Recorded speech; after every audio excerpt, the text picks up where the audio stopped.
what I teach teams who are internal to organizations is be consultants for the business, right? Partner with them in the same way, to try and bridge that gap, to try and bring them together so that they're working together. Frankly, I don't care if a team is agile or waterfall or extreme programming or any of that. All of these principles that they laid out apply regardless. People in the agile community might not be too happy with me saying that, but it's true, right? You can apply all these principles regardless of the process that you use. Because at the end of the day, you're just trying to get to that value.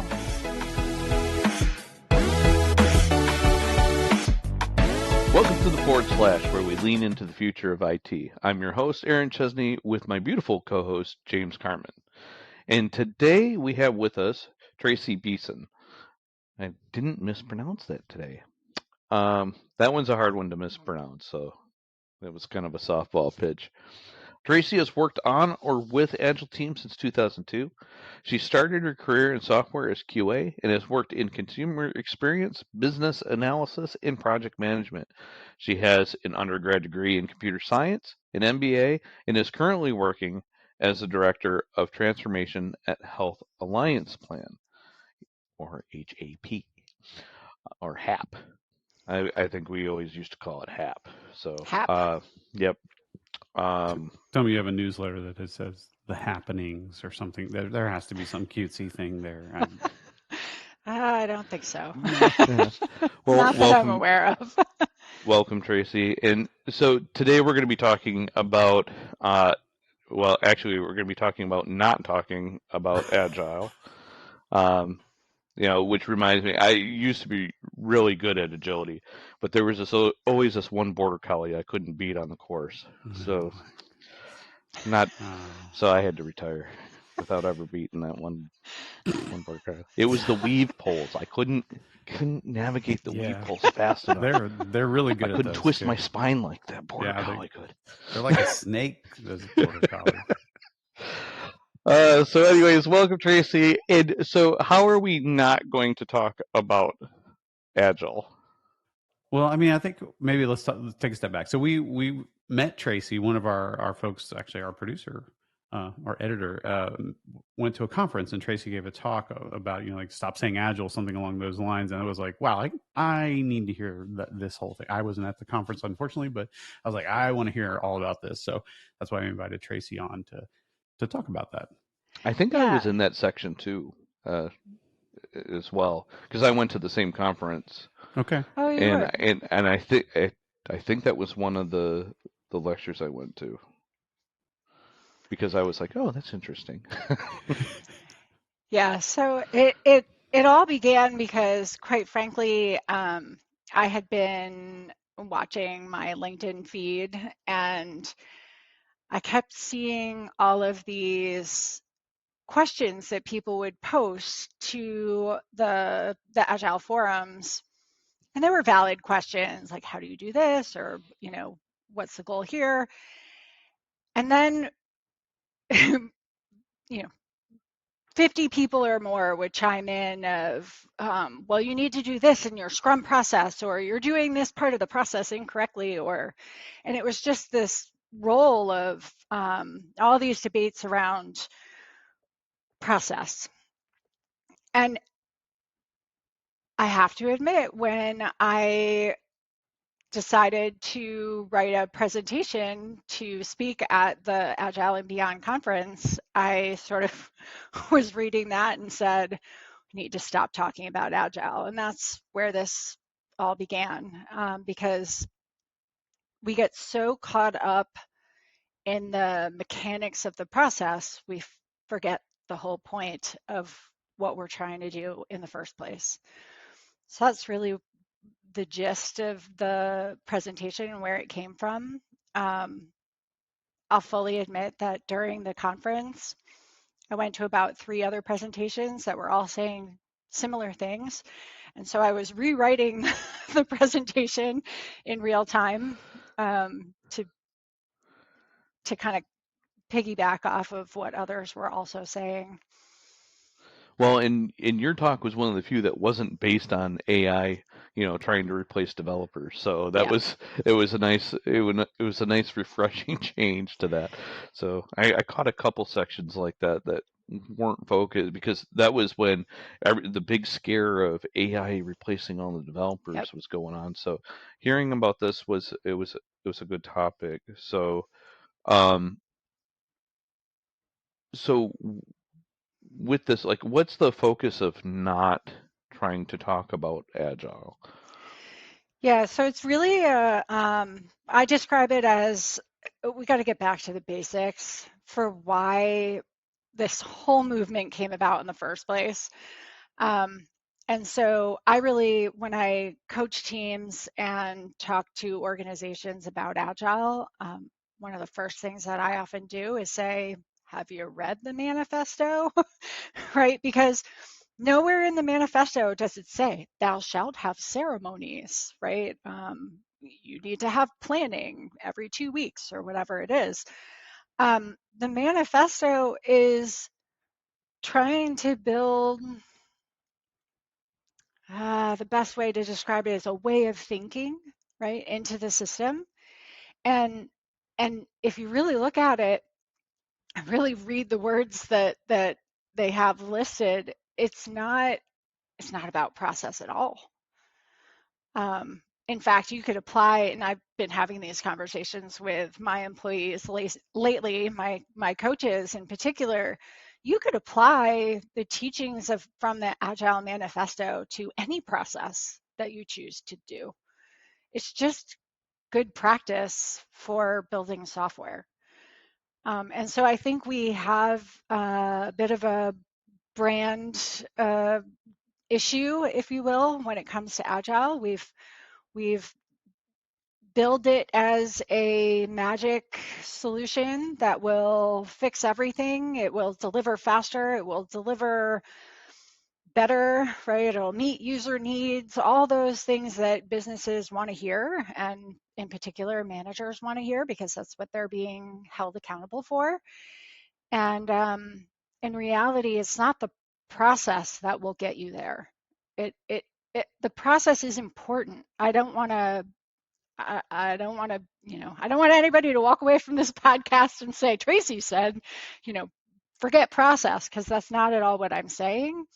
What I'm saying is process is the means to the end, but it's not the purpose. And I do think we've lost that along the way. Um, Yeah, it's one of the things that I try and tell people, and I on a regular basis will go back and review the manifesto just to make sure I'm like yeah, resetting my thinking, when I'm talking with other people, because it's more of a philosophy or a mindset than it is an instruction manual. right. And I have the same issue with DevOps too. People think DevOps is like a team or process or that kind of thing, but it's really just a mindset. It's more uh, in that realm of things, and reminding people of that nowhere in the manifesto does it say Scrum, Kanban, or Safe. Right, Those words don't right. exist in the manifesto, right? Those are the ways you're implementing your process to allow for this group think, this, in facilitating that mindset. Yep, yep. Um, in preparation for this conversation today, I actually was thinking about my past experiences in Agile, kind of going all the way back to when I was a novice, right? Um, so when I started Agile, it was 2002. I mean, I was so naive, I didn't even realize that it was practically brand new in the industry, right? Um, I didn't know what I didn't know. And I recall distinctly I landed myself on an Agile team. We were a small team. We had some dysfunction that we were dealing with. I'll just call it dysfunction. And I went to a conference and I went up to one of the speakers at the conference who was seemingly well known. I forget who exactly. I'm sure it was actually one of the bigger names. that we know today. And I described whatever problem we were having on my team, and he just looked at me and said, "Well, it's because you're doing it wrong." And that was his answer. And that Oh, was, okay. it just ended there. And I just, as a novice, right, in that moment, I was like, but like, what do I do with that? And he's like, Yeah. well, you're just doing it wrong. Um, I may have told somebody that before. You're just doing and it wrong. right, Yeah. and I get it, right? And I may have used words quite similarly in my career as well. But perhaps time and experience factors into all of this. But at the end of the day, so often the business comes, and I watch these teams, the business comes and says, but I need to get this done because I need to, I need access to my data, or I need this feature or function to be delivered because we're trying to gain members, or we're trying to get some value out of it, whatever that value is. And the team is like, well, let's talk about the Scrum process, right? Like, let's talk about the ceremonies, and let's this is what planning is for. And the business is just like, I don't care, right? When do I get my stuff? When do I get my Exactly. value? Yeah. Um, Well, and I think, when you talk about Agile in that way, you're kind of dragging it through the mud, and then the business starts to lose its appetite for absolutely, oh, no, we absolutely, don't want to do Agile. Jeez, oh Pete, we never get anything done when we do Agile, because absolutely. they associate Agile with the process. Yep. And it's slow, right? Because the team was like, well, let me talk about story points. And if we look at all the sprints and we write out all the stories, and then we can calculate the story points, and then maybe we can kind of get to when we'll deliver this in numbers of sprints. And by the time you've gone through that whole logic, the business is checked out, right? Because again, they just want to know, what date are you going to deliver this? Or how In the much it's going to worst, cost, or how much right? it's going to Yep. cost, right? And the worst case scenario are the teams that say, oh, we're agile, we can't answer those questions, which I have heard, right? Oh yeah. Mm-hmm. Oh yeah. So we shoot ourselves in the foot by not actually speaking to what the business cares about and helping them understand how the process, or how the thinking, right, the mindset can get us there. And we get caught up in the mechanics of the right or wrong, or Scrum says this or Scrum says that. We get caught up in that, and we forget to flex what we need, what we're doing in order to meet those needs for the business. And I think that's the trick of it all is, and the reason why the manifesto never said thou shalt have ceremonies was because they were really trying to say, flex your process for what the team needs, for what the business needs, for the dynamic, for the work that you're doing, the nature of the work. All of that factors in to what the process itself winds up being. But at the end of the day, you're trying to line it all up with the same set of values of, hey, we care about our people, we care about our customer, right? We're trying to get this work out as quickly as possible so that we can learn from it and do something better the next time. Like, that's really why we're here. That's really why we ended up doing Agile. Um, it's not the rest of it is just a means to the end. One thing Yeah, that's and one of interesting. the things that I try in with like people that are struggling to communicate up the chain on things. I try to tell them, I'm like, you got to think about it as a business person. There's two major categories of business: nonprofit and for profit. And so the whole reason for the business is to make profit. That's what makes everybody happy, is when a business is producing profit. So you have to translate what you're doing into dollars. And if you can do that and have that conversation and relate it back to dollars, now you're on the same playing field. You're playing with the same rules and you're talking their language, right? If they can't do that, if there's a disconnect between, I can't translate this into dollars, which or time, which time is money, as the old saying goes, right? So again, that translates back to money. Then you've got a communication gap that you've got to try and cross.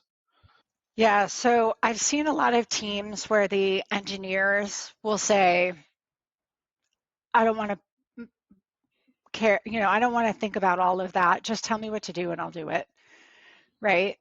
Um, or the business that doesn't want to necessarily help the team understand the why behind what we're doing, right? So they kind of take on the stance of, I told you what solution I want, just build the solution I want, right? Just do what I say.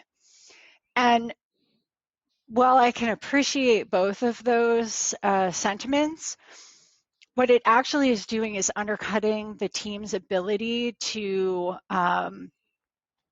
help be part of the solution, right? To help create that dialogue around, how does this actually relate to dollars? How can we work the problem so that it does actually meet the needs of the business in a faster way?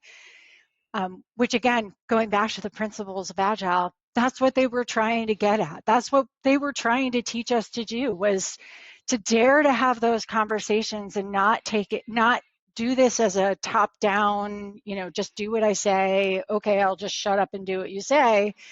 And instead have a richer conversation around what we're trying to do, what problem we're trying to solve, why are we trying to solve that problem, and then let's work together to get there, and figure out how best to do that. So it's like, of course, companies now 20 some odd years later would be like, this isn't working, right? Agile is a problem. Of course, we're now in the state where we're industry-wise collectively throwing this out the window almost, because we never really got to the point of it all, which was, let's collaborate. And I mean, not just say the word collaborate, but actually collaborate on the solution and innovate together. Yeah, and that's one of the things that I've always pegged as a high functioning team, is when they have that predictability where the business knows exactly the amount of workload that this team can accomplish in a given time frame, so that scope can be adjusted to say, okay, based on the numbers, based on what this team can do in this 3 months, we should be able to get this, this, and this. And then asking the team, do you guys agree? And it's like, okay, well, let's go Yeah. take a look at that. And they come back and go, yeah, that work looks like it fits within this time frame for our team. And that's always kind of the conversation that you want. You don't want to have that top down, this is what you're going to do and this is when you're going to give it to Right. me, because they're going to be like, you don't know anything about the technology. You don't know all the hurdles. You don't know what it takes to do this. So how can you say it's going to be done by this time with this functionality? It doesn't work that way. So and that's really what I get out of the Agile, is it's empowering a team to be able to say, this work won't fit in this time frame the way that you're asking for it. Now here's maybe a couple different solutions that may get you to where you need, or can we trim the fat? Is there some things here that maybe aren't as important? Can we prioritize this? And have those healthy negotiations and conversations between the team and the management. I agree. The problem that often is the case for why teams can't have those conversations is because it's not safe.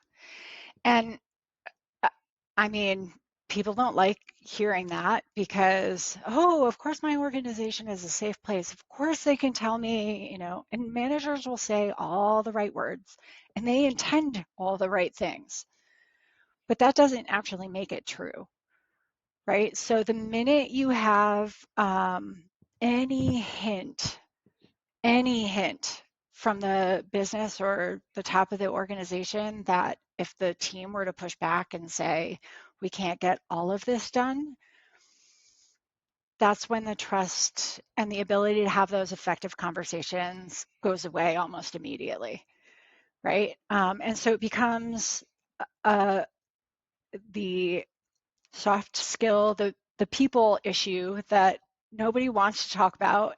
That's the harder problem to solve, right? And leaders, I mean, they're being held accountable to delivering these things. So they're under the gun. They're under pressure. And so it just it all kind of falls apart really quickly. Now, what I often teach teams that I work with is rely on the facts, right? So lay out the facts, lay out options, right? Tell your leaders, look, you asked for X, Y, and Z. X will take this long, Y will take this long, Z will take this long, right? We could do these combinations, we could do these combinations, we could dial X down a little bit and then fit all three in. It could look like this, it could look like that. You don't want to lay out too many options, but if you rely on the facts and you piece it out, and in the process of doing that, you have to then also consider what is the most important thing to the business. Then you can have a much more effective conversation. You're not telling the business no, right? You're saying, well, yes, and here's how we get there. You have been a consultant before. Yes, and Yeah, yeah. I have. You know the tricks of the trade. I do. And if this is really important to you, here's some ways that you might be able to get that. Right. Well, Yep. I think one of the biggest things that I see in organizations, and Tracy, you do coaching, so I'm sure you see this, is anytime we start to talk about the business, I mean, I think that's just a red flag immediately. Like that shows that you're not cohesive together as one team.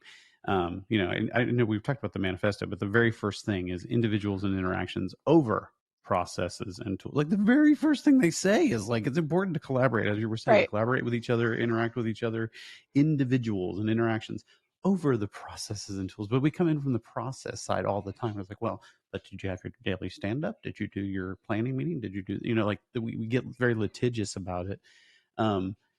And that, I don't know, the way I always phrase it is like the brainy Smurfs, right? That's kind of natural for every time you learn something new, you're kind of you want to do it by the book, and you're like, okay, but the book says to do this, and I always say the brainy Smurfs. Papa Smurf always says, right? That thing. That's how I think of people who are, that's what always is in my mind. But how have we not evolved? Like Agile's been around for a long time. Why are we still brainy Smurfs? Like we should have evolved past that phase where we've learned, like, okay, the book doesn't like work perfectly every single time, and there are nuances, and there's ways to do that differently. How have we not evolved? Yeah. Have you heard of the competency scale? Now, I can't remember the lower levels of the scale, so I'm not going to try to repeat it here off the top of my head, but there's a point on the scale called unconsciously competent, right?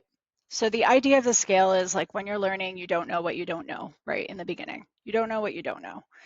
Then you start to learn and you get a little bit, you kind of start to pick it up, right? And there's some middle portion of the scale where you're getting it. And then there's a point where you hit unconsciously competent. And the problem with unconsciously competent is you're so good at it you can't explain it, right?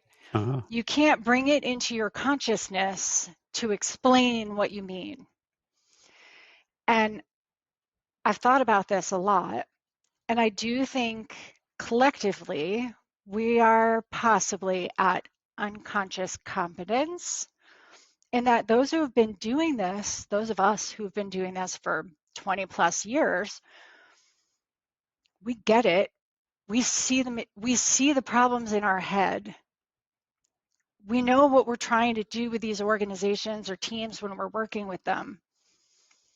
We're not always very good at bringing really what we mean into consciousness to be able to explain it. Yeah, And absolutely. so the top of the scale, right, of the competencies is conscious competence, where you really, as an expert in whatever topic, you have to kind of step back, think about it, learn how to explain it, and then teach. And Yeah. so that may not be quite what you were looking for in terms of my answer to your question, but I do think there's a little bit of that going on in our industry that, you know, it kind of goes back to that guy when I was a novice who was like, well, you're just doing it wrong, right? He was clearly unconsciously competent in that moment and probably could have given me a better answer, but didn't.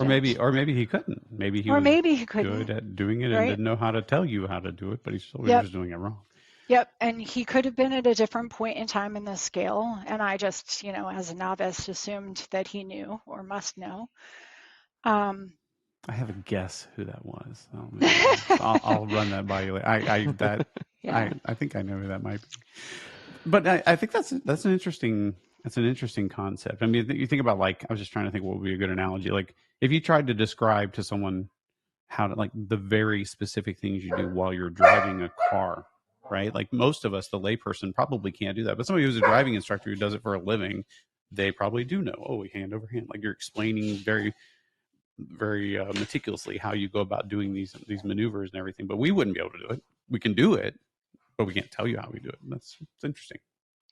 Yeah, I've had my son do that as to me before. It's like, I'm like, how are you doing that? And he's like, I don't know, I just do it. And that's kind of that I was like, I don't know how to explain it. I just do it. Yep. I think behind, this presentation for me, it's been a journey, right? And I've spent so many years helping these teams and watching these teams, and the pattern is always the same, right? And we know it, and we know the struggles that inevitably you get the business, because you're right, going back to the why is it like business against, um, and I've been on the consulting side where we're the experts that come in and just magically know everything, and the business is hiring us to solve all their problems. Um, what I teach teams who are internal to organizations is basically be consultants for the business, right? Partner with them in the same way, to try and bridge that gap, to try and bring them together so that they're working together. But it all is to go back to your roots, and why are we even trying to do this in the first place? Frankly, I don't care if a team is agile or waterfall or extreme programming or any of that. All of these principles that they laid out apply regardless. And Hmm. you know, Yeah, people in absolutely. the agile community might not be too happy with me saying that, but it's true, right? You can apply all these principles regardless of the process that you use. Because at the Yeah, end of the day, you're just trying to get to that value. I think it's interesting. Like, we're waiting for the other shoe to drop in the industry. It feels like we tried a lot of these things that you just outlined a lot of it, right? So there's extreme programming, which started, and then everybody signed the Agile Manifesto, and then everything came up like the Scrum and all of these different things, and then we've got lean manufacturing, and then Yeah. now we've got product, and so there's a Yeah. lot of things like kind of just swirling around right now, and they're all starting to kind of, try to combine together to create this kind of Voltron of how we build software. All these different methodologies combining to make one Uber methodology. But it's interesting that there's this pushback against, like, well, don't do the Agile thing. To what end? Like, Right. what's the alternative? I mean, we're not going back to waterfall. Everybody knows that. Nobody's advocating for that. But it's like, so we just stop doing anything and just, well, we'll just figure it out as we go. What's the new hotness? What's the next big thing? I've been asked this question more than once, and I don't have a magic answer. I'll be honest with you. I do think it has to lie somewhere in thinking of these things as more of tools in a tool belt, right? That really what we're building up is a different set of tools with different sets of skills, right? With different uses and different value add. And the teams that are going to be most successful are the ones who can evaluate what they need and apply the right tools in the combination that makes the most sense, that at the end of the day stays focused on don't burn out your people, people over process, right? All of those good things. And on top of that, speaks to the business and gets to that value. Yeah, I've actually spent a lot of brain cycles on this as well, and I think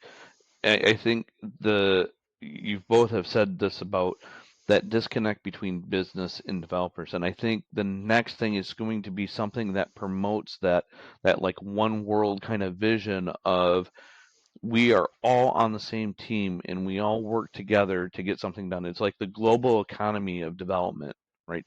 So there is no us and them. It is Yep. we are moving together as one, and it's going to be some kind of methodology like that I think is going to replace Agile with the one world scenario of we are all working together and this is how we need to think about things so that we're on the same page and moving together forward collectively instead of Yep. as individual departments and groups.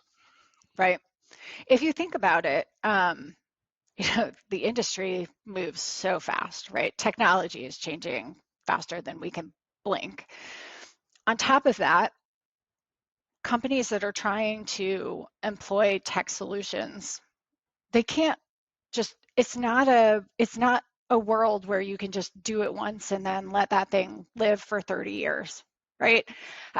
Of all of our collective industry experience, I'd be willing to guess there may be a handful of projects that we've worked on that would fall into that category of do it and then never touch it again, right? So the reality of the business that we're in and the world that we're in is that there's always going to be change happening in front of us. In order for a business to stay relevant, they have to be changing and innovating. And so if you can line up the thinking, right? If you can apply the scientific method, if you can kind of get people to realize that really ultimately that's what we're trying to do, then build a process that meets that need, whatever it needs to look like. I was going to say, are the failings primarily around scale? Because I think if you got a group of people together, 10, 12 total people, and you're like, let's build a software product. I think we've got that figured out. I think if you've got people that are like, oh, it'd be great if it does this and all that. Like, I think we've got that sub-optimized in that size of a group. I think where things start to go off the rails is when now we've got another group of those 12 and another group, and they need to depend on those interdependencies, and you got the scaled agile framework, and that's where people, I think, the most visceral reaction to the anti-agile is when scaled agile came into the world, and that seems to be the the tipping point where everybody's like, stop this. This is outrageous. This is too much. Stop doing this. Is it just a matter of scale, or is there something else underlying there? I do think you're right, and that scale does have something to do with this. And I do agree. I mean, scaled when I looked at the scaled agile framework for the first time, I was like, oh my gosh, because it has great intent, but it missed the point, in my uh, humble opinion. But yeah, I think it's like we overthought it. When again, going back to the manifesto, they were like, just keep it simple, right? Like, it doesn't have to be this complicated. Just keep it simple. You have a product. If you need to slice the product up, maybe one team can keep this one product going. Maybe you need to slice the product up into pieces and parts and have multiple teams. Maybe some of those teams need to coordinate with each other. Maybe they don't. So talk it through. And whatever you come up as the right answer today has to be okay for it to not be the right answer tomorrow if things change. Yeah, I think from the software engineering side, we've tried to tech our way through this, right? So do you think of like microservices and event-driven systems? So you put these layers of abstractions between pieces of software for one, but it's between people, right? I don't think we've mastered that art of thinking about. I mean, you hear about the Conway's law and all of that sort of stuff, right? But I don't think we've mastered the art of those abstractions between people to the degree that we need to. If everybody's doing the microservices thing. Okay, split everything up into microservices, and then everybody has to add the features of their microservice at the exact same time because we're Yep. going to release it all together. Well, you could just get a distributed monolith at that point, right? That's not solving the problem. So I Right. think that we're starting with event driven systems. We're using messaging and all of that sort of thing. That's helping. Microservices helping, but it's not. It can't be the only thing. Because I think from a technology standpoint, we figured out the isolation and that sort of thing. We understand that with domain driven design, and a lot of these things they're focusing on that. But I think it's maybe the people aspect of that hasn't fully landed yet. Maybe that's it. I don't know. That seems like where we're lacking for sure. So Yeah, I used to have a boss who would say, software would be easy if it weren't for the people. Amen. And I laugh, right? And he was a very highly intelligent man who just often saw the world differently than the rest of us, which I appreciated. But I think he was right. I mean, we we blame the process first because it's easy to blame. But at the end of the day, a lot of these problems are people problems, right? We all have Mm-hmm. to work together, and we have emotions and feelings, and engineers really love to get in touch with their feelings. Sorry, that was some sarcasm. I Um, picked up on it. So I'm sitting there going, but "What are you talking about?" right, and it's uncomfortable, right? It is an uncomfortable topic for anybody, no matter who you are. And yet that's often the thing that's really getting in our way. yeah, and if you've ever worked on a startup project, where there are very few people between the top of the food chain and the bottom of the food chain, then that communication always flows openly in those small groups. And then as it gets bigger, that starts to break down more and more because you get more separation from the top and the message isn't clear. You kind of get that telephone or grapevine effect of the message from the top doesn't always translate to the bottom.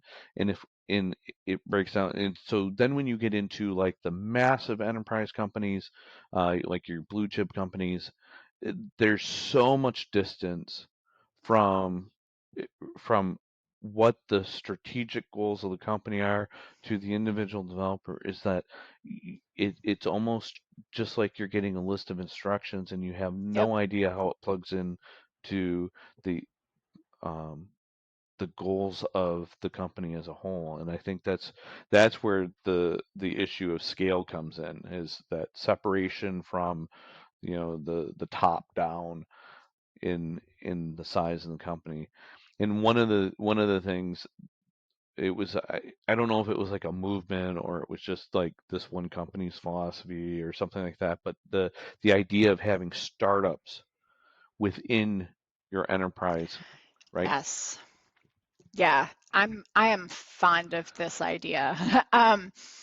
Startup companies, so I've worked with large organizations and I've worked with tiny little startups. Startup companies have two advantages. One is what you're talking about, is the distance between, the head of the company and the where the ideas get generated to where the ideas actually have to play out is much shorter. Um, the other is they don't have the budget to mess around, right? So those two things combined force a startup to utilize their resources in the best way that they possibly can. When you only have 5 people on your team, then all 5 of those people have to know the business inside out and backwards, because you simply don't have the bandwidth to, the CEO or whoever the founder is doesn't have the bandwidth to do all the thinking for them. So you have to enable the team to help with the thinking, right? To help with the problem solving. When you get into large scale organizations, the distance between the ideas being generated and the people who have to do the work is significant. Um, Oftentimes, the people doing the work have no idea why, right? No idea why. Um, and so they're no longer armed with being able to really partner on the solution in the way that a business would need. And on top of that, there is seemingly sometimes infinite budget, right? So the sunk cost reasoning factors in, and uh, the organization will just start throwing money at the problem. And that doesn't actually get to a better end either, oftentimes, which I think is perhaps another thing that I might be very blunt about. And people might not like me calling it out, but it's true. When you throw money at a problem, you're not necessarily getting the best solution. Whereas if you had tight resources, then you're actually more apt to innovate and come up with solutions that really work within those constraints. Yeah, and sometimes that the form of that is like, oh, we'll just put more people on it too. And Yeah, with it, when you only have 5 people, you can't do that either. It's that whole problem of, oh, well, if we have 9 women, we can make a baby in 1 month, right? right, You can't do that. It takes this right. long to do it, no matter how many people. And then there's also that problem of, okay, yeah, we're up against a deadline, and then you're going to add people that have ramp up time and pull, the velocity of the team down, because we've got to bring them up to speed. So there's that kind of, it's subtraction by addition, right? Yeah, Nice. yeah, Yes. I think the one word you said that jumped out at me, and this is the same, honestly, for any real business these days, is that why word, right? If people don't know why, they're not as engaged, they're not as motivated, they don't get it, they're not deriving meaning from what they're doing, and you're going to get less out of folks when they don't understand the why. We used to, I don't remember where this was. I don't think it was at Cengage when we worked together, but it was, we would have folks when we were going through like our stand up or our something. I think it was stand up, where you would basically, there would be like kind of an architecture of what we were working on, and everybody would have to go up to the diagram and say, this is me, this is the part of the world that I'm responsible, this is what I'm working on right now, this is where I fit in, and I'm working on this. So everybody understood it, and you were kind of driving that home of what piece do I play. But that's on the very micro level. You also, as you said, as you scale, we get farther and farther disconnected, from the why behind these decisions, and disseminating that. It's a hard thing. And, corporate communications, it's very hard to get that done well. Yep. When I worked in consulting, we spent so much time talking about the why. And I am sure that people thought we were crazy, right? Outsiders looking in would be like, why are you fit that what I don't understand. Right? That costs so much money to do that. But because we did that, every single person on the team was armed with enough information to question, right? Respectfully question. Hey, this story was prioritized. It says to do X, Y, and Z. But, I'm thinking about it and I'm looking at the flow of how this all pieces together. And I don't think this is going to end up having the right, feel for the end user. What if we did it this way instead? Right. And now we can have a much more dynamic dialogue around, is this the right piece of work to do? And that can sometimes be scary for managers to allow to have happen, but man, like the value you get out of that, it is so, it is, it's hard to put your finger on it, right? And this is where I fail, right? Because I see it and I can't necessarily articulate it very well, but why wouldn't you want a whole team of people armed with the ability to understand why you're building this, what goals you're trying to accomplish, how it all connects together so that everybody can be thinking and working the problem instead of it all being on the leaders, Right. Yeah. right? You have to try to like foresee and think of every single thing. Whereas if you just say the why behind it, then you can kind of, crowdsource that, so to speak. Right. So Right, like you said, if exactly. I'm looking at a ticket and I know the why behind what we're really trying to get at, what's the outcome we're looking for, this ticket, this story, if you will, it's not really hitting on. Maybe if we tweaked this a little, I think we'd be better off when we can get closer to that why than this, right? I think that's absolutely helpful. I actually did this with an offshore team, which generally, like with offshore teams, it was kind of that this is what we want you to do, just go and do it. And they're used to getting that kind of work without feedback. And I took this approach of explaining the why on everything we were doing on this project to them. And at the end of it, they were like, this is probably the best project we've ever worked on because we knew exactly what we were doing and why. And they did. And they were able to come back and give that kind of feedback. It's like, well, what if we did this because it'll accomplish this in a better way? And in it was a wildly successful project. Because of that, and which typically, you say, well, we outsource this, and they're like, oh, so it's not any good, right? It's like a type of thing. It's like, okay, so that's something we're going to have to replace, but this one wasn't. It was kind of this is the way you should do outsourcing type of project, because Yeah, I had nobody in house on my team. I was the liaison project manager contact for this project, and all I had was an offshore team that didn't even know the language that we were going to do this in at the start of the project. But by the end of it, it was wildly successful, and it was in a lot of when we were kind of talking through the end of the project, they were like, the reason why we think this was so successful was because we had the full image of what it was and why it was important from the very beginning, and so we could drive ourselves to providing the right solution. right. People connected to it, right? Yeah. I mean, isn't that what we all want out of our jobs, right? We Hmm. want to Yeah. we want to feel connected to the work that we're doing. We want to feel like what we're doing is valuable. We want to feel like we have the ability and the freedom to use our brain on the problem.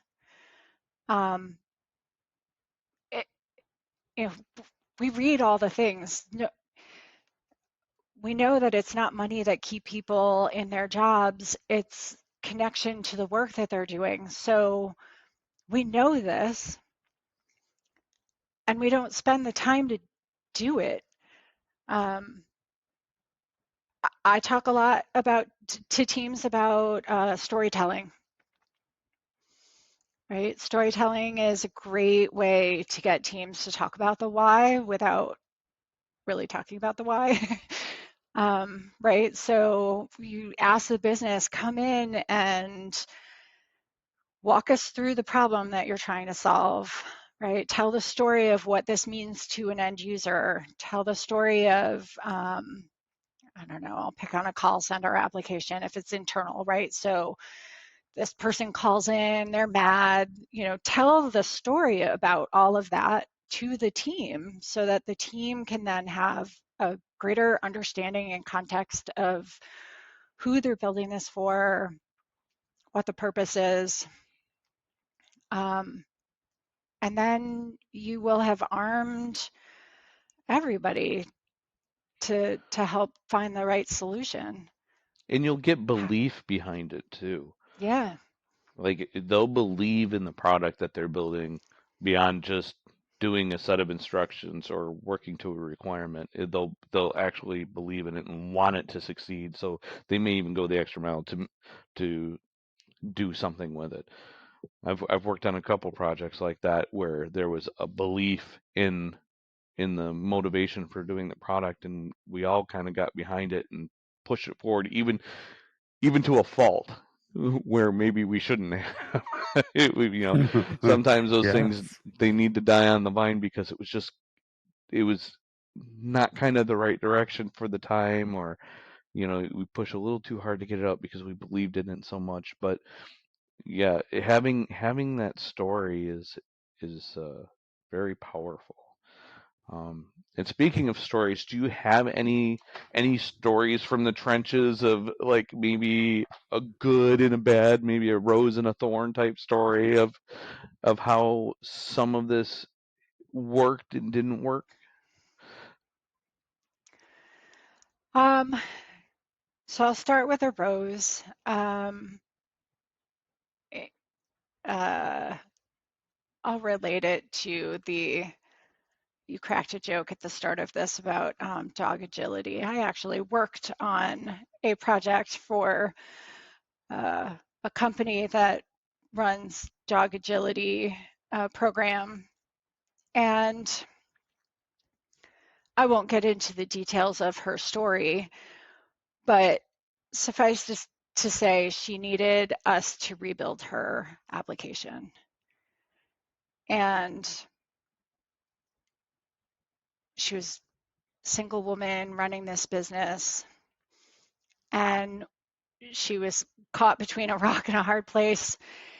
And we worked very closely with her over several years to help her rebuild her business, and a thriving business.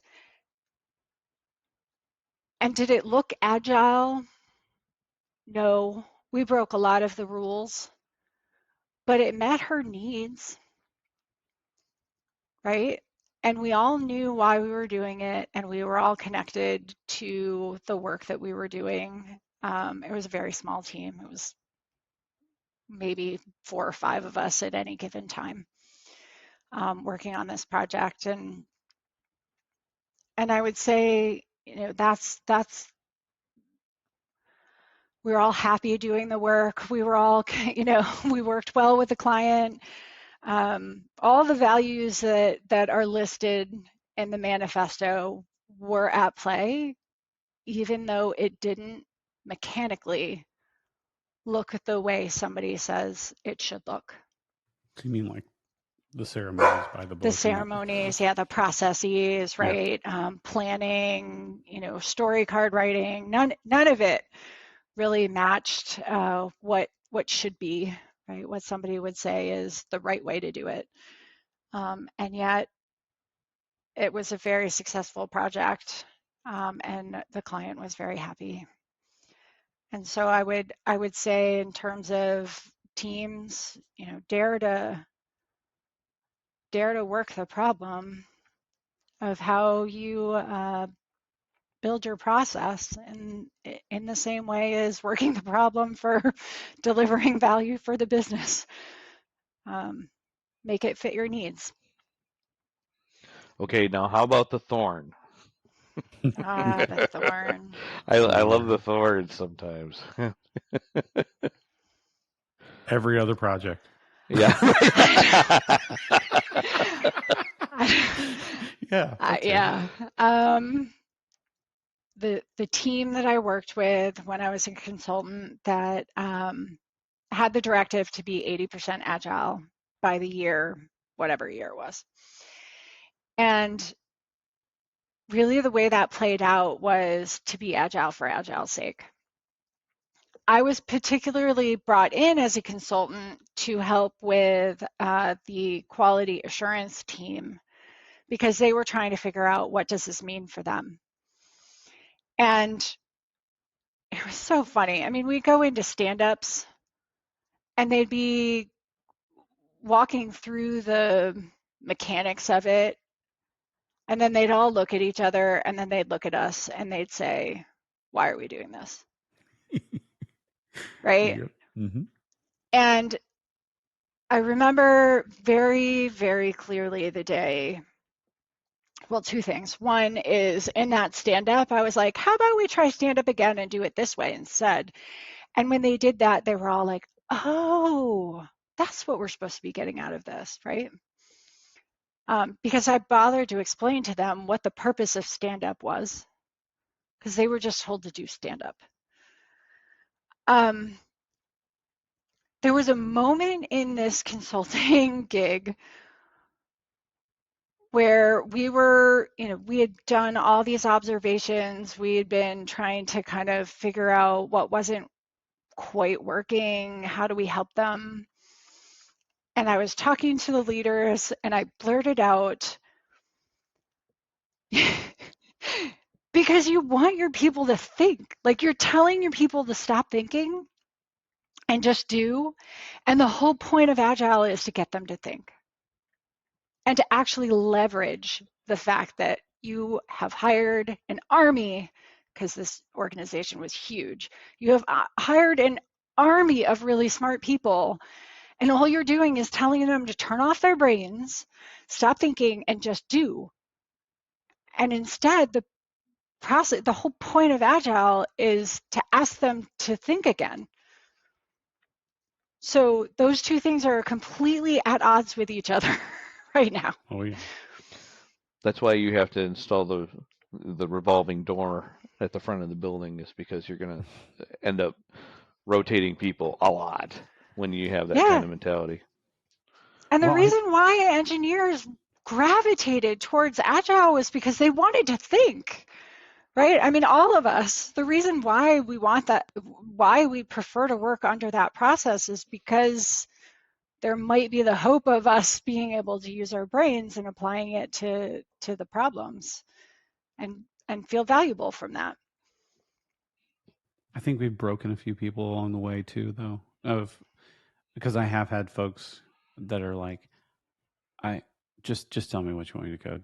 Yeah. I just want to sit down and code. We do have those people in the industry. There, I don't think there's a lot, but I think we've broken folks, and to think that that's what software engineering is just sit down, shut up, and do what I tell you to do, code what I tell you to code. Like that, there are people that think that's what we do, and nothing could be further from the truth. Right. No, I take the soapbox away from me before I stand on it. There's still a lot I'd want to say on that. Oh yeah. Sorry. No, it's a great I am topic. often on a soapbox. It's all right.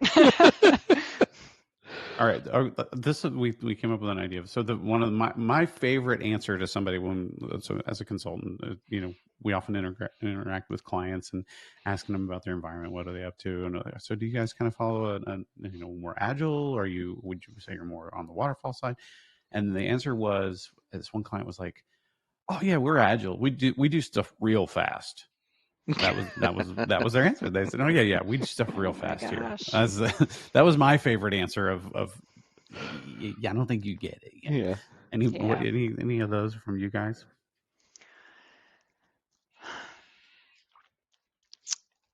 I mean, they're the obvious ones of, we're agile. We can change, Mm-hmm. right? And you know that they're using it in more of a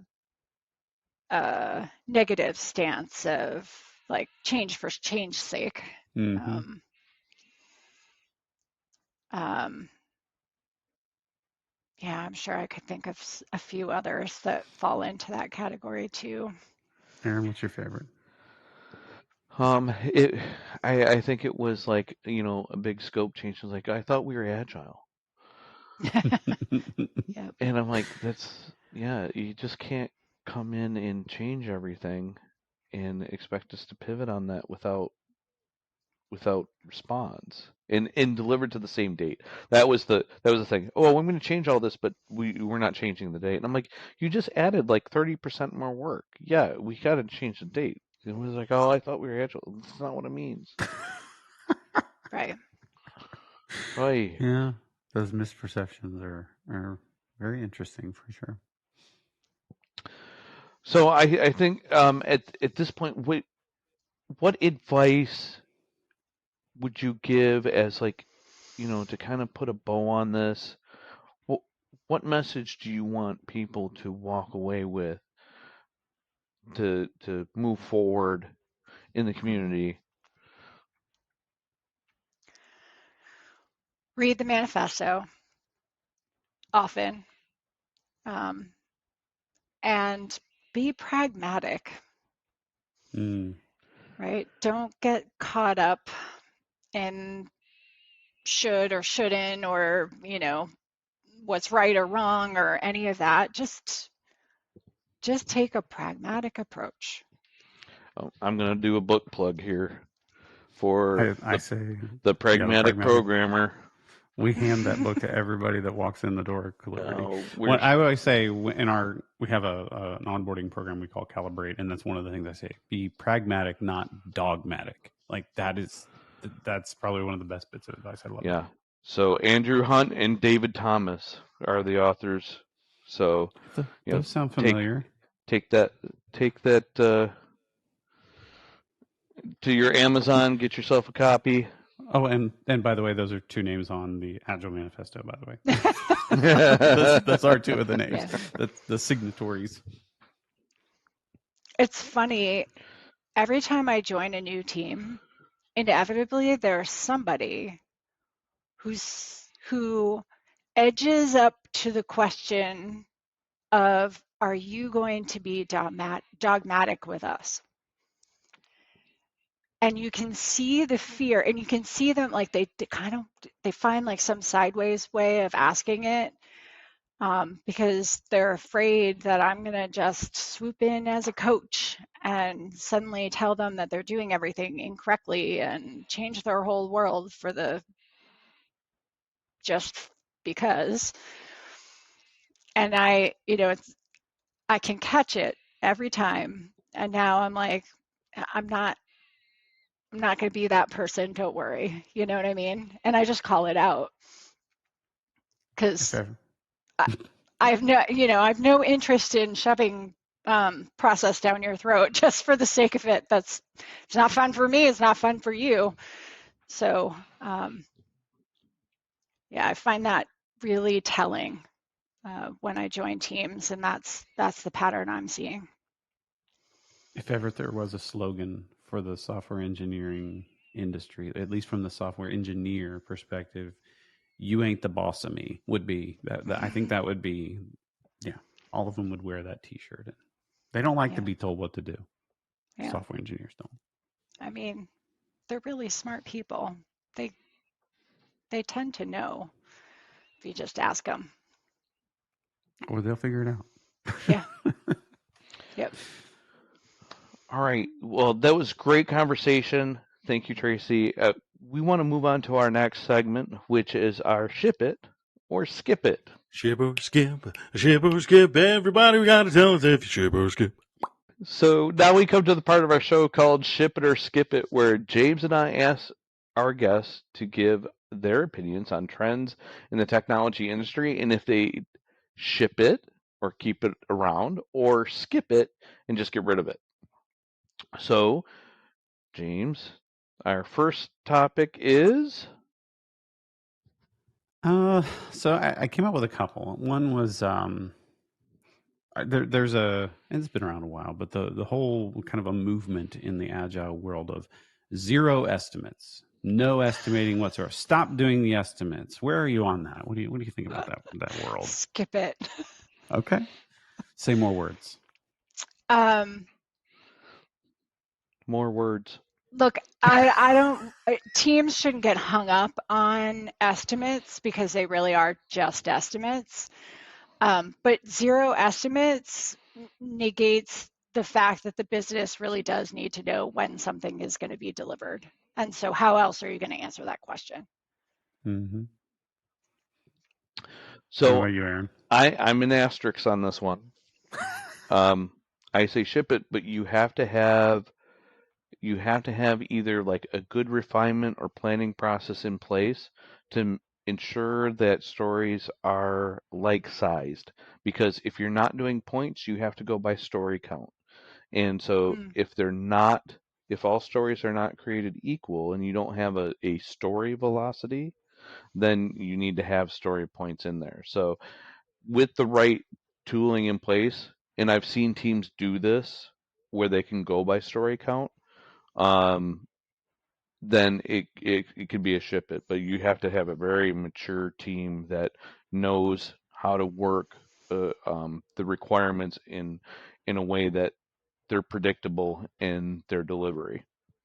So that's my yeah, asterisk. With the right tooling in place, it can be a ship it, but otherwise skip it. You need those points to measure your delivery. I think the important word that you just said is predictable, Hmm. right? The Yeah, whole point is be predictable, and however you get there, um, you know, yeah.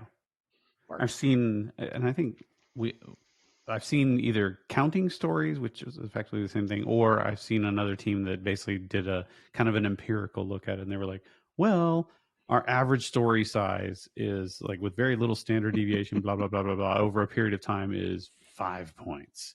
So let's just call everything 5 points. You're effectively counting, right? So you're basically multiplying your count times 5 to get a velocity.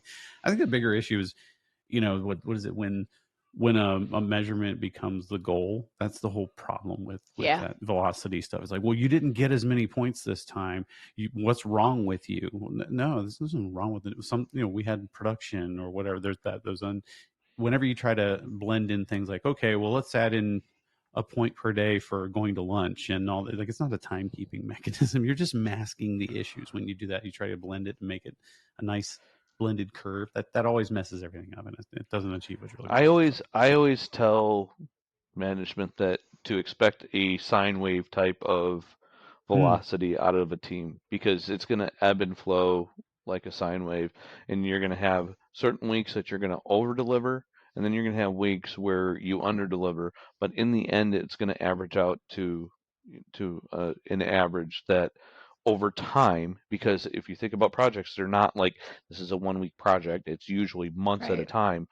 Over those months, you're going to see you know, either a level delivery or an increase in delivery. That's your trend line. You want to trend it. You don't want to just base it on a single sprint at a time. if it's a 1 week project, throw all that crap out the window anyway and just get to work. Yeah, Right. right. You don't need any of I that know. stuff, right? Like, come Just on, get stuff just done. go get it done. Yeah. All right, you want to do the next one?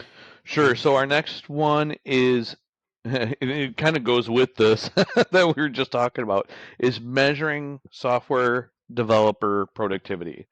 So trying to measure individual developers for productivity. This comes from that. You remember in 2023, McKinsey. I'm sure you're nodding. You can see you not. You know exactly what I'm talking about. There was a big blow up about this, and then, so I don't know where are you on measuring? Where am I on that? Yeah, so I tell my teams that this is the one thing that I will die on my sword about. There's no need to measure individual contribution. In fact, it creates so many bad habits across the board. The whole point is to get the team to work together. So I'll use this analogy. Like you're running a relay race. One runner can't finish the whole race by themselves, right? So to measure a single velocity, like that, you're just promoting the one runner to run ahead and leave everybody else behind. And that doesn't actually get us to the value and the goals that we set out to accomplish, because that one person can't do everything. So just to be clear, you're a skip it. Yeah, it feels like a skip it. Yeah, Yeah, like a skip it. Yeah. I didn't want to put words in your mouth, but it sounded like Oh, a yeah. skip it. Yeah. A strong skip it. Yeah, I'm gonna echo that sentiment almost verbatim, because I've actually had this happen where somebody looked at my personal velocity and was like, I noticed that you clear more points when you're working solo than when you're paired. And I'm like, well, of course I am. When I'm pairing, I'm teaching, right? Right. I'm trying to get them to do it in a way that is going to help them in raise the collective watermark, so we all increase our velocity. If I'm working by myself, I don't need to teach myself anything. I'm just going to go do it. Right? So there's no, of course, it's going to be, my velocity is going to go down when I'm paired, because I'm trying to teach.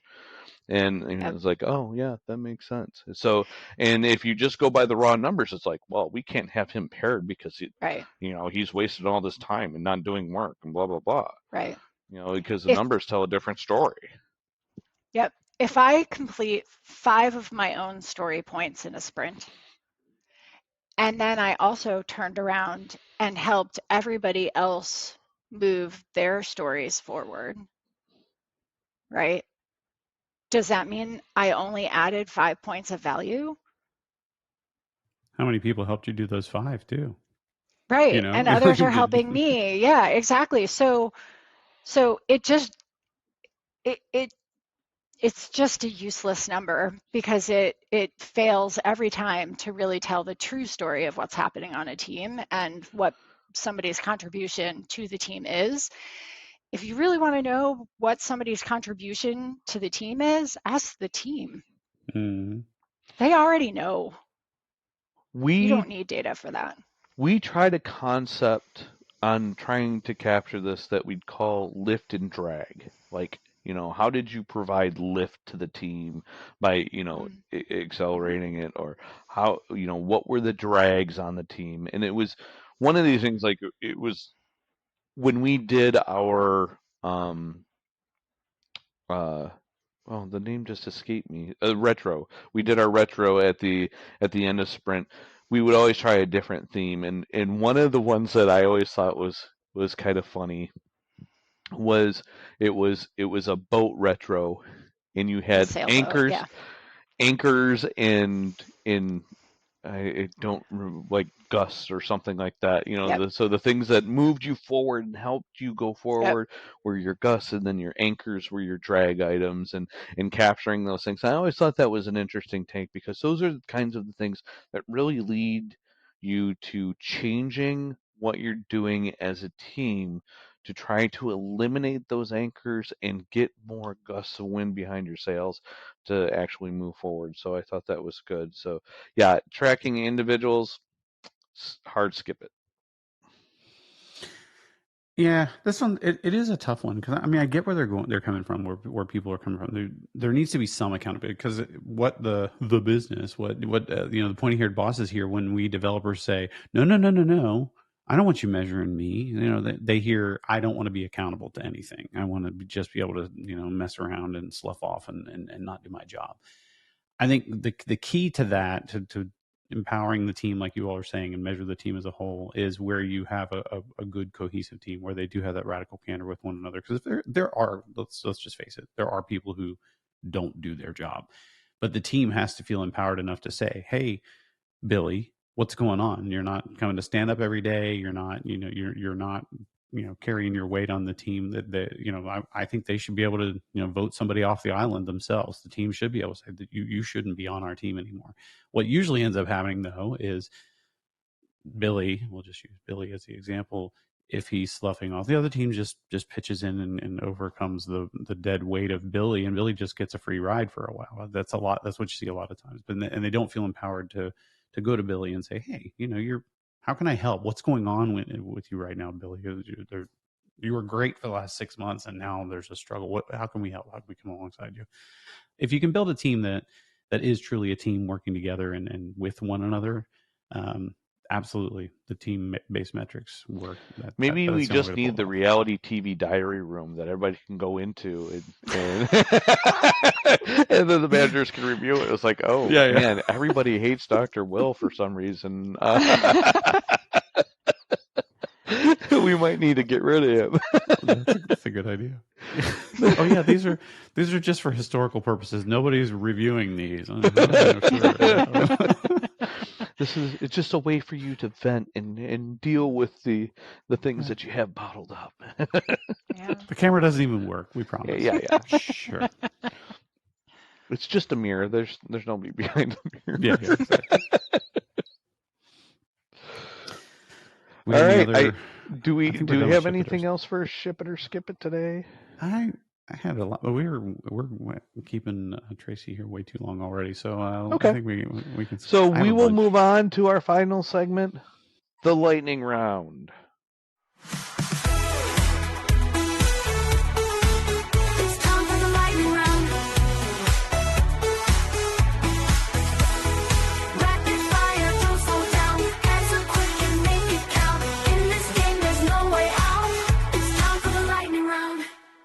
So in the lightning round, James and I will go back and forth asking you a series of questions in a rapid fire fashion. These are just short answer questions that are meant to give us a little bit of insight on who Tracy is. Oh, that's right. Okay. So James, why don't you kick us off? Again, these are the hard-hitting questions. We say this for yes. last. Why can't we tickle ourselves? Sorry. I think you tickled her with that question. but that's not her tickling herself. Yeah, right? Yeah. I don't know. I mean, I don't know. Sorry. I don't either. I don't know. I just broke my brain on that one. I don't know the actual answer. I don't know that I've ever tried. Do you own a bicycle? I do. Yes. That's let's see. Yeah, we would have also accepted no. Yeah, right. Yes. That's a running gag where we have a binary answer, and we do. Anyway. Do you like the name Charlie for a girl? Yes, actually I do. And in fact, my son's name is Charlie. But I also like it as a girl's name. Nice. What temperature do you like your thermostat at? Currently, it is at 69 degrees, which is kind of warm.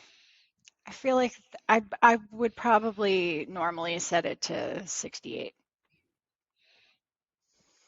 I'd love to have your electric bill or what a gas bill, man. I got you don't want the electric bill in the summer at that, because that's where we keep ours at, and that's the AC struggles at times. Yeah, my AC temperature is different. Yeah. Okay, you're going higher on that one. Yeah. Yeah. Keep it reasonable. I understand. All right. Would you eat a day-old taquito from 7-Eleven? No. Using an Elmo voice, tell me how you would like your coffee.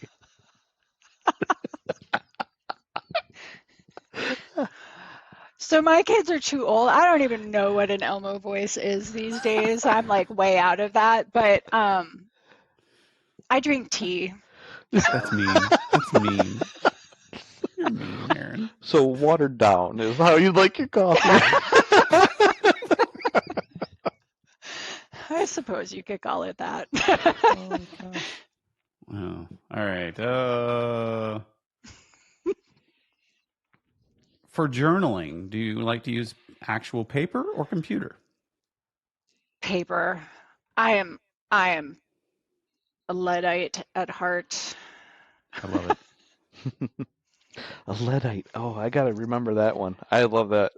'Cause I'm the same way. I love the feel of the lead against paper. Oh yeah. So since we're all dog people here, is a human life more valuable than the life of a dog? Uh, I mean, how do you define value? His story point. That's a great advocate answer. Oh, that was perfect. That was great. That was perfect. How many story points is a human life versus a dog? Yeah. And remember, it has to be hours. They equate to hours. That's, Right, that's where we you do gotta that tie too, that back yeah. to hours. Yeah. Hours. Yeah. It's 7 times as many for a dog. So there's your answer. There you go. Right. If we go to that, yeah. Anyway. All right. So, have you ever slapped someone in the face? No. I had to think about that. Not in the face. Upside the head, maybe. You know? Little backhand. Yeah. Well, that's how I used to keep my little brothers in line. Flip the class ring around and pop them in the back of the head. Ooh, that's the way Yeah. to do it. I mean, I grew up with 2 older brothers, and we were all athletes. So there was a lot of energy in my house. Physical energy at that, right? Yes. Yeah. Yep. A lot of physical energy, for sure. So, would you rather lose all your hair or gain 50% more hair? I would rather gain 50% more hair. I've already lost all my hair, so if I could not have to shave, I would prefer that. You know what I mean? Like just let it be bald and not have to. Yeah. Yeah.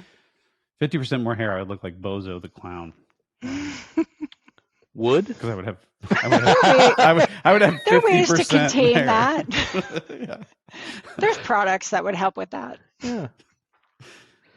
Yeah, I mean, but I would still just have 50% hair. So there's that. Fair enough. Yeah. All right. Are we one more? Each? One more. Is that where we're at? One more. The final round. This is the final round. Okay. Yeah, you need your little effect there. Sour Patch Kids or Swedish Fish? Sour Patch Kids. Climb a mountain or jump from a plane? Climb a mountain. Yep. I don't like heights. Yeah, why jump out of a perfectly good airplane? Yeah. Seriously. Definitely not. And mountains are there to be climbed, right? Yep. That's their whole purpose. purpose. I still have my feet on the ground if I'm climbing a mountain. Yep. Mm-hmm. You hope. Yeah. Unless something At goes least if I'm horribly doing- wrong. Right. Exactly. All right, and that Damn. completes the lightning round. And you survived. Yeah, made it all the way through it. That's fantastic. Yeah. Is that the second person so far to make it all the way through? I think so. Somewhere between 2 and 100. It's at this point. Would you want to give a shout out to anyone? Any final thoughts? Things that have come to you that you would like to plug? Yeah. Books. So while we're plugging books, I would say Leadership and Self-Deception is one of the most powerful books I have ever read. It turned a light bulb on for me. And I think anybody, well, really anybody in any industry should read this book, especially if you're working on teams of people, which we all are. It's a fantastic book. It was one of the biggest, like you had to kind of struggle through it yourself with that book. Yeah. Like, man, am I a jerk? Like, that's wow. Yeah. Oh, I feel like such a slime ball. I know how to answer that. And Ah,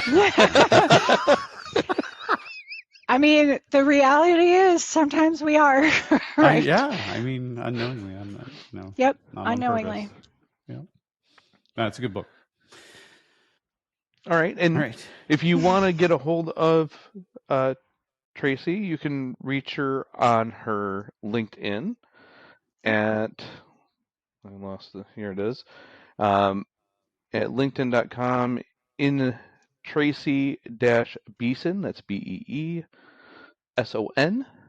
Tracy with a Y, not an IE. Or just an I. Or just an I. Yeah. Yep, just With, why. if you have it with just an I, you have to dot it with a heart.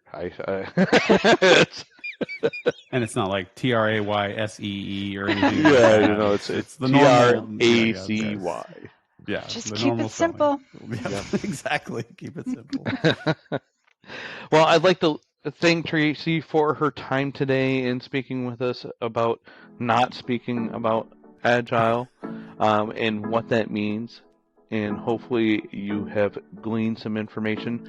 Join us next time. We'll be talking to someone about technology in the construction space. So that should be an interesting conversation.